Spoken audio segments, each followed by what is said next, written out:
Hey guys, welcome back to this new video, and in this video we'll learn what are conditional statements and how can we use in Python.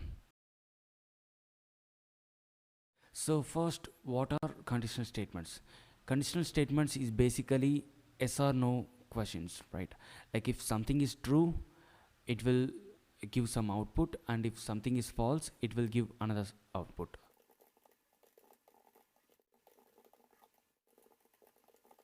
So if n is greater than 2, it will print greater than 2. If n is equal to 2, it will print equal to 2. If n is lesser than 2, it will print lesser than 2. For else condition, there will be no conditional statement here. Okay, there will be no condition like n less than 2 or something. If we are giving else, there should be no condition here. Okay, this whole expression, this whole statement will produce only one output. Okay, not we are giving 3 prints, but it will print only one output to the console. Okay, if the condition satisfies, it will print. Okay, like we can say here elif n equal to 5, print equal to 5. For this, if can be only once and else can be only once, and elif can be as many we want. Okay, we have a colon.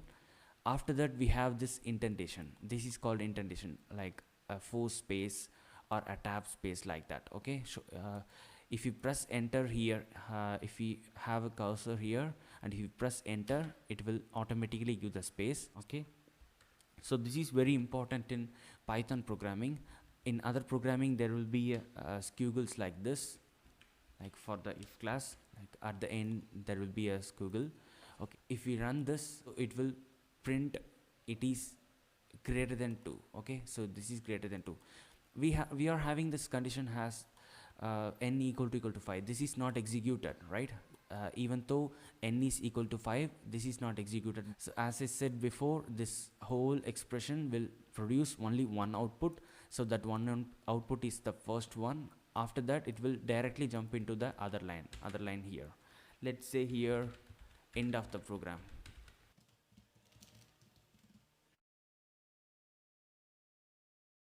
So we are having this condition as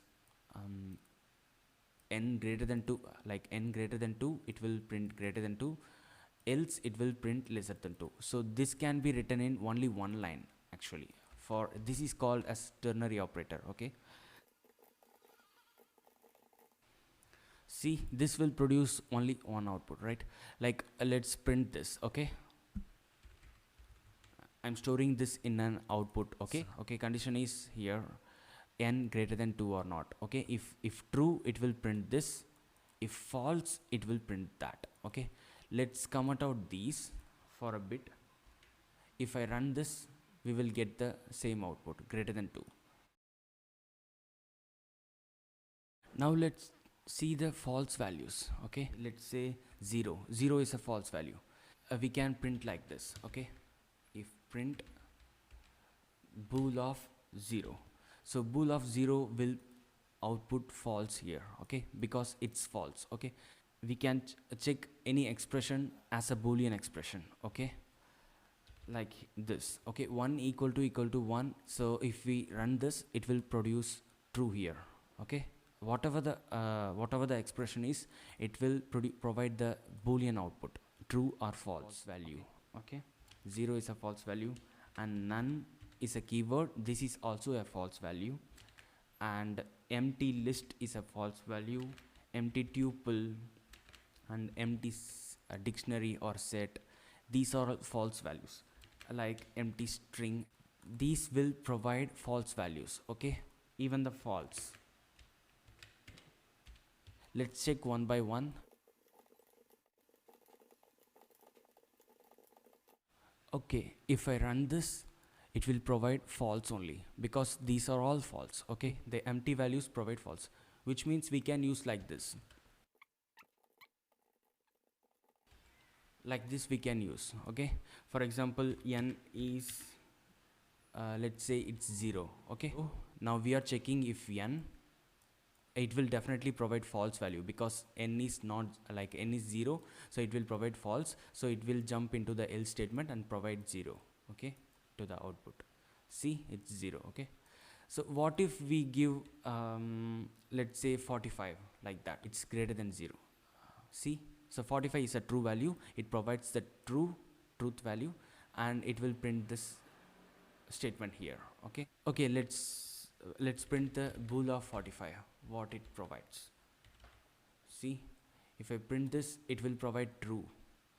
Okay, -4, this will also provide true only because it is a value, not a 0. Okay, so only the 0 will provide false. Now let's take this example. Here we are giving 5 to n, and we are checking it is between 0 and 10 or not. So let's take 5. It is greater than 0, and also it is less than 10. Okay, so which means it's a single positive digit. Okay, this is a single digit. Let's say 50. It is greater than 0. Okay, but it is not less than 10, which means one condition is getting false value. Okay, here we are giving and, so if we give or, it will work fine because one of the conditions should be true.